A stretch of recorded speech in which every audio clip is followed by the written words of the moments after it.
Okay, folks, welcome back to this Introduction to Communication.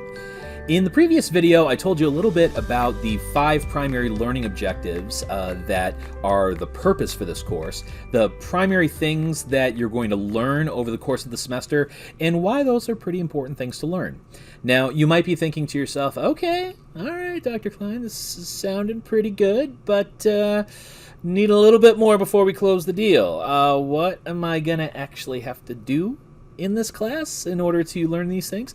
Very appropriate thing to wonder about. So what I want to do is tell you about the kinds of specific assignments and assessments you'll be responsible for over the course of the semester, as well as a little bit about overall how this online course is going to work and the kinds of things you want to make sure that you're paying attention to and engaging in while you're a student in the class. First of all, when we're talking about the key assessments of the course, there are a variety of different kinds of ways in which your learning is going to be assessed, and they're going to be getting at different levels of cognition and different levels of depth to the learning. Now, of course, it should come as no surprise as an introductory survey course in a discipline. This is going to be a course where we're going to have exams. Specifically, we'll have a midterm and a final exam.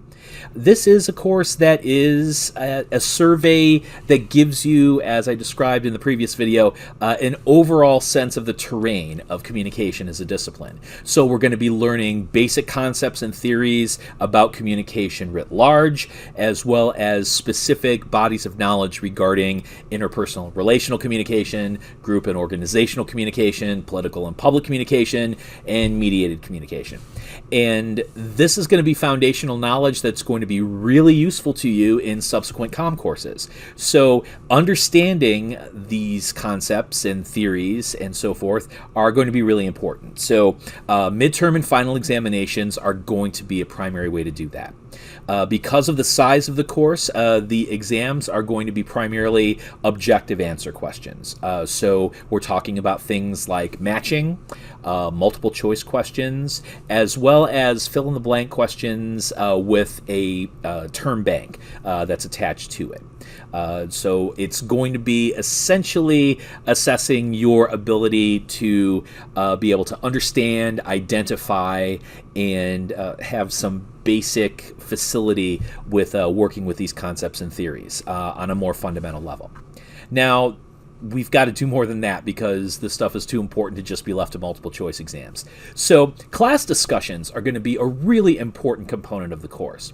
As I alluded to a bit in the previous video, the discussions are going to have a really important function, not just to give us an opportunity to develop a community of learners within the class and to be able to test ideas against one another and get perspectives from other folks, which are always great reasons to have class discussions.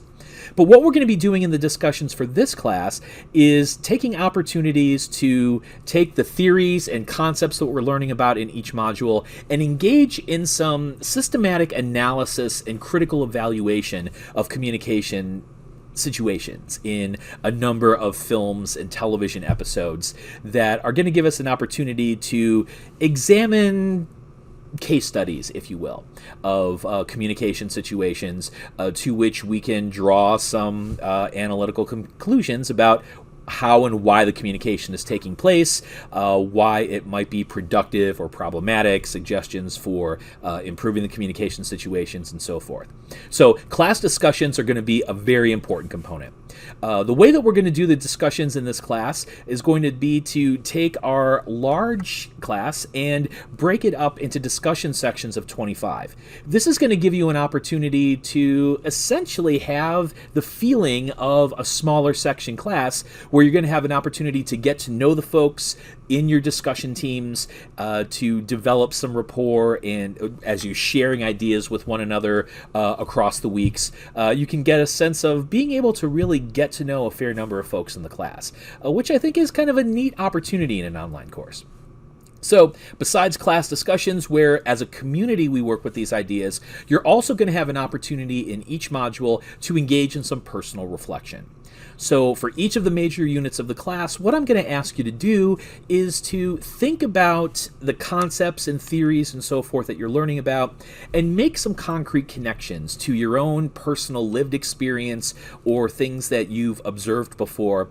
One of the most powerful ways of learning new things is to be able to make specific integrated connections between the new thing and the knowledge that you're already bringing to bear in the situation. Fancy pinheads in educational theory might refer to this as a constructivist approach to learning.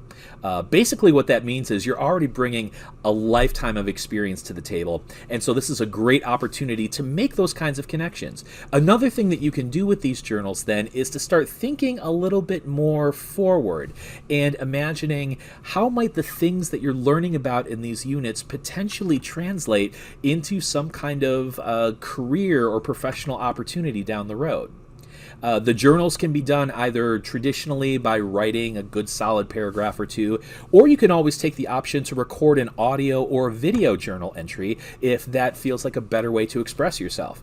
Voice is always important when we're talking about communication, so take the option that you think feels best for you. Now, in addition to these opportunities, there's going to be a number of different kinds of exercises across the semester that I like to refer to as active engagement, and I'll tell you about that a little bit more. But what I want to do is give you an opportunity to be rewarded for your effort in terms of the work that you're doing, not just to learn effectively, but also to build those important skills and dispositions for academic success. And so there's going to be a variety of opportunities where you'll have a chance to earn full credit for doing the kind of responsible studying that you ought to be doing in the first place. If you're working hard, you ought to get credit for it. There's going to be a variety of activities that are designed to do a couple of important things. Some of the stuff that I'm going to want you to do is designed specifically to set you up for success in the course. As you go through Module 0, you're going to find a couple of exercises that essentially give you an opportunity to assess your readiness to dive into the course. There's going to be a performance prognosis that gives you an opportunity to survey yourself about the kinds of study habits that you're bringing to bear. There's an opportunity to sign a course contract and set some specific learning goals for yourself. What are the kinds of things that you want to get out of the course? This kind of goal setting and thinking in advance about the kinds of actions that are going to help you achieve those goals is something that's really important, not just for a class like this, but for life and stuff.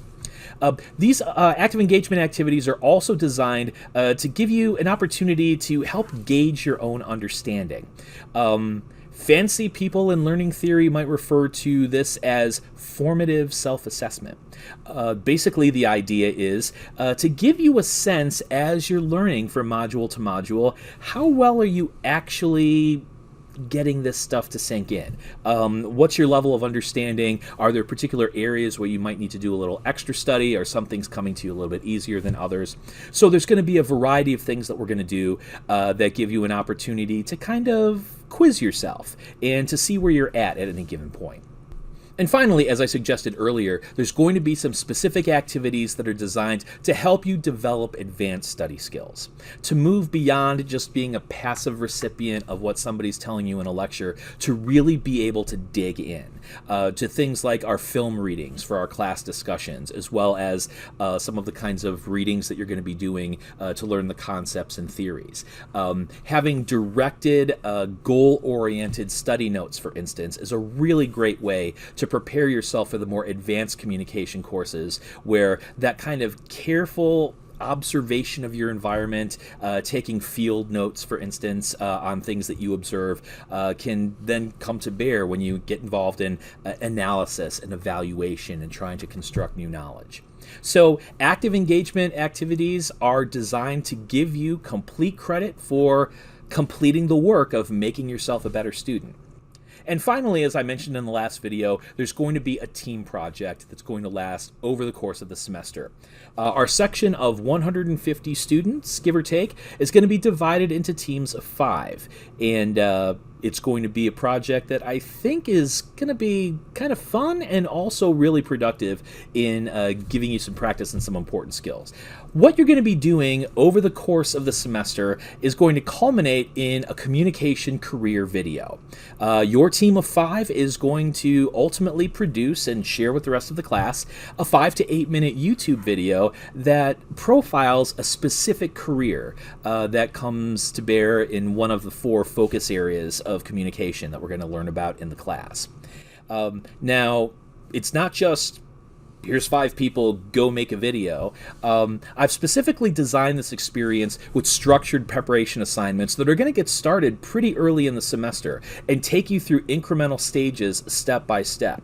These assignments are going to take you from research to developing a content outline for your presentation, and then ultimately you can just let the creative juices flow and put together that video in a way that both informs the rest of the class about this career, as well as gives you an opportunity to do something creative, practice producing content that's both informative and creatively entertaining, and should be kind of fun.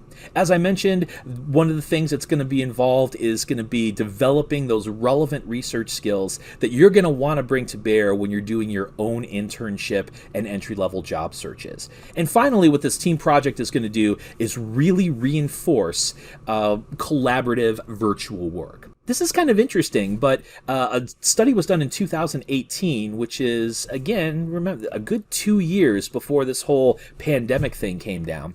And the study suggested that 50% of American workers actually engaged in some kind of collaborative group work virtually over the internet through such things as email, discussion boards, Skype and Zoom calling and things like that.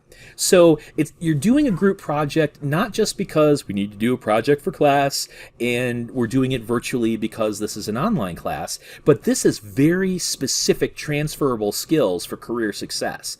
And so figuring out how to successfully execute a goal-oriented collaborative team effort at this stage is going to set you up for the group projects that you're going to have in a number of different classes as a communication major, and more importantly is going to give you the skill set and help you develop the dispositions to be able to do this kind of work successfully in a career. So in a nutshell, that's the kind of thing that's going to be expected of you as you go about the course of doing the course.